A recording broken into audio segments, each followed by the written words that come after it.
Est-ce que le tai chi peut avoir un effet sur le cerveau, tout particulièrement la matière blanche du cerveau? On en parle dans cette vidéo.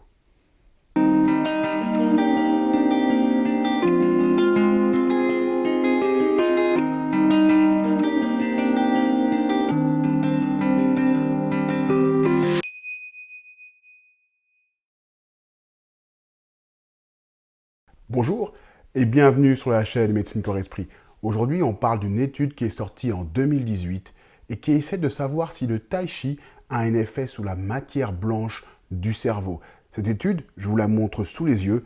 Elle est sortie donc en 2018 et elle va utiliser l'IRM, qui est un outil très précieux pour démontrer l'efficacité des thérapies corps-esprit. Donc ici, on va utiliser l'IRM sur des pratiquants de tai chi et des non-pratiquants et on va voir si on a une différence sur l'activité de la matière blanche du cerveau.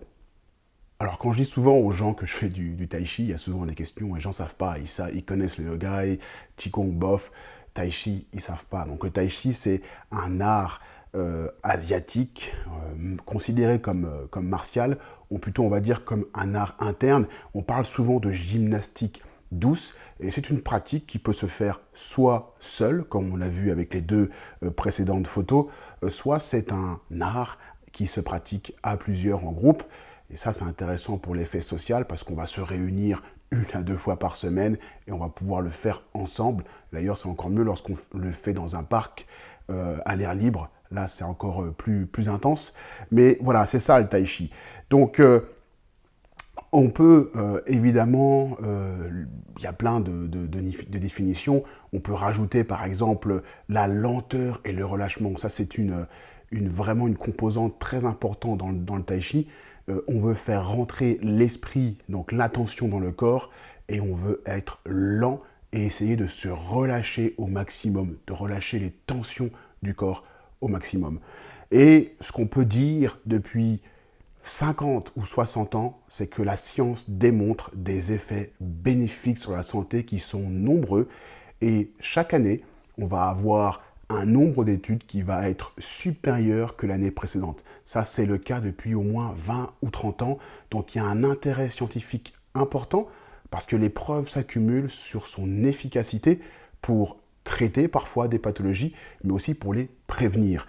Alors, revenons un peu à notre étude où les scientifiques ont réalisé ici 2 groupes. Un groupe de tai chi expérimenté. Alors, ils parlent de tai chi expérimenté. Là, on voit que l'expérience est supérieure à 1 an, donc c'est quand même pas beaucoup, mais néanmoins, on va voir que ça suffit pour avoir des effets. Ça, c'est un groupe de 20 personnes. Et puis, on va prendre un groupe sédentaire depuis 5 ans. Alors, sédentaire, c'est un groupe qui ne pratique pas les thérapies corps-esprit, mais aussi qui ne pratique pas de sport. Donc, on parle vraiment de gens qui sont totalement sédentaires et qui n'ont aucune activité physique. Et puis, on va utiliser l'IRM. On va utiliser l'IRM pour comparer l'activité de la matière blanche du cerveau.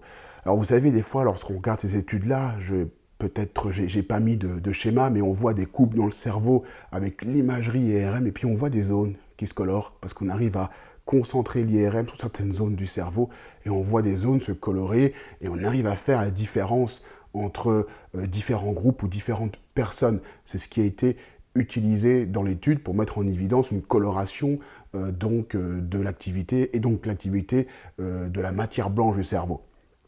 Alors, en quoi c'est important, cette matière blanche, en quoi c'est intéressant? La matière blanche comme la matière grise, qui sont donc des composés du cerveau, on a à l'extérieur souvent cette matière grise, et puis à l'intérieur, on va avoir beaucoup de connexions, on va avoir cette matière blanche, et c'est la matière blanche qui connecte les différentes zones et les différentes zones de la matière grise. C'est assez complexe tout ça, souvent on utilise le terme matière grise, mais la matière blanche est tout aussi est également importante. Cette matière blanche-là, elle diminue avec l'âge. C'est ça qui est important, c'est qu'elle va diminuer avec l'âge et qu'elle va être liée au déclin cognitif, c'est-à-dire la perte de la mémoire, la perte de l'attention, la perte de tous les processus de cognition comme par exemple le raisonnement. Et puis il y a une maladie que j'ai notée ici, c'est la maladie comme Alzheimer. Elle se manifeste entre autres, il n'y a pas que ça, comme une baisse du volume de la matière blanche. Donc c'est toujours intéressant de trouver des pratiques naturelles qui permettent de dynamiser ou d'empêcher ce volume de se réduire. Les résultats de l'étude nous démontrent aussi que la matière blanche, elle va être améliorée dans le groupe Tai Chi. Ça, elle va être améliorée donc en comparant le groupe sédentaire. Les scientifiques se sont également rendus compte de deux autres choses. La première, c'est que ce niveau de matière blanche, cette réduction, elle va être liée aussi à l'expérience. Plus je suis expérimenté dans le Tai Chi, et moins ma matière blanche est altérée, moins elle diminue. Mais elle va aussi être liée au niveau, parce qu'il y avait des gens qui observaient et qui arrivaient à dire quelles étaient les personnes qui avaient un meilleur niveau ou des meilleures connaissances dans le Tai Chi. Et là aussi, quand ces personnes-là ont un meilleur niveau, on a une baisse moins importante de la matière blanche. Et donc, la conclusion de l'étude, deux choses importantes. La première, tout simplement, le Tai Chi impacte les microstructures et l'intégrité de la matière blanche. C'est la première conclusion de l'étude.